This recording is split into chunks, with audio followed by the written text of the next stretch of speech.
Behold, I am coming soon. Today's readings remind us to focus our lives, to shape our lives around Jesus' second coming at the end times. In preparation, Jesus warns us to remain vigilant, to not allow our hearts to become drowsy with carousing, drunkenness, or the anxieties of daily life.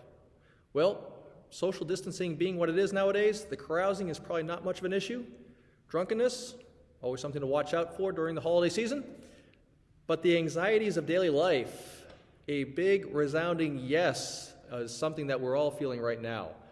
And experts say that stress is cumulative, meaning it just keeps adding up. And certainly over these months, the anxiety, the stress of life has added up and has really weighed down our hearts, our souls in many different ways over this time. It can feel like it grinds us down to a point, a lethargic point, that is like drowsiness, closer to apathy or paralysis at times when it gets that bad. Now, God knows the stress that we are under nowadays. We're created by God. Our bodies react to this environment, creation, as designed by God. So, the question, dear Lord, what are you asking of us right now in this reality? Be vigilant. Be vigilant at all times. Well, this being the last day of the liturgical calendar, wrapping up year A, tomorrow we get a fresh start with Advent.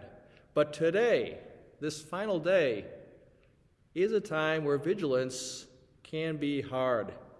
We can only live in the day, and the last day is always the toughest.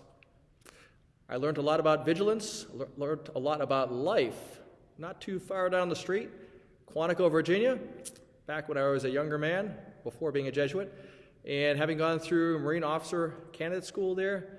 And watch, when you're in the military, being on watch is a key part of the job, something that all of us remember with not so fond memories of having to stand watch. And the hardest watch is always that watch right before dawn, right before the day gets started, especially when it's cold, like this. The night is at its darkest, the cold is at its coldest, and you're at your most miserable, knowing that you're going to have to face another tough day without another opportunity for sleep before it all kicks off again. Being on watch is tough. Remaining vigilant is tough. There's a lot of ways where we can deceive ourselves that we're actually being vigilant. I've learned all those the hard way as well. Sometimes you're on watch and you're just staring blankly at the maps or the consoles, and you're there, but you're not really being vigilant to anything. You're just zoning out, trying to think something else. Or you go wandering off, rationalizing that you need to check out this or that or do something else, and you're not keeping watch. And the greatest illusion is on those cold nights where you think that you can keep your radio watch going by climbing into that nice warm sleeping bag, keep the radio on, and think that you're going to remain vigilant in that posture. That never works. You always fall asleep. And then later, being an officer in charge, walking around and seeing a Marine rolled up in a sleeping bag with a radio sticking out, knowing he or she is asleep right now, and having to wake them up because they are not being vigilant. Well, this is where we find ourselves now, that we are in the toughest moment, the darkest moment before the dawn. Obviously, this is going to be a difficult season for the pandemic and the tragedy that is unfolding before that dawn of vaccines for us. And all of this stress is grinding us down, is weighing us down to the point where we can forget about, stop being vigilant to, prayer, to God's presence in our lives. We might want to wrap ourselves up in that comfort of material things, alcohol, other issues, something that we think we can remain vigilant in this comfortable little cocoon that doesn't work, and we do fall asleep in some ways, become drowsy. Or we can rationalize and go wandering off, chasing after other things because we're bored with or just not comfortable with our current situation. Each of these is a temptation against the vigilance that God is calling us to.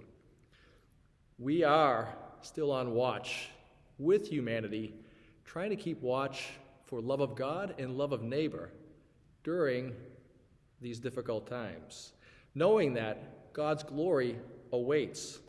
As promised in both readings, Jesus is coming. But now is our time to keep watch. So, dear Lord, how to keep watch in what we are living at this time? Well, we know the holidays get busy, so keeping that daily discipline of prayer, every day making time for prayer, no matter the distractions. Staying true to that Ignatian motto of finding God in all things, even with a little bit of chaos and at times loneliness. How can we find God's loving presence, God's loving providence in these moments of my day? And the toughest one of all, get out of the bag, unwrap, let go of those delusions that we think can comfort us in life. So there's many different things, again, that we wrap ourselves in the comforts of life materially and with many other things that actually weigh us down and make us drowsy, and we lose our ability to keep watch of God in this world. They just really put us to sleep spiritually instead. For us to remember, a new age is coming. Jesus is coming, and Jesus is with us, leading us into this second coming in this new age. But right now, we are called to faithful vigilance and Christian service in our watch.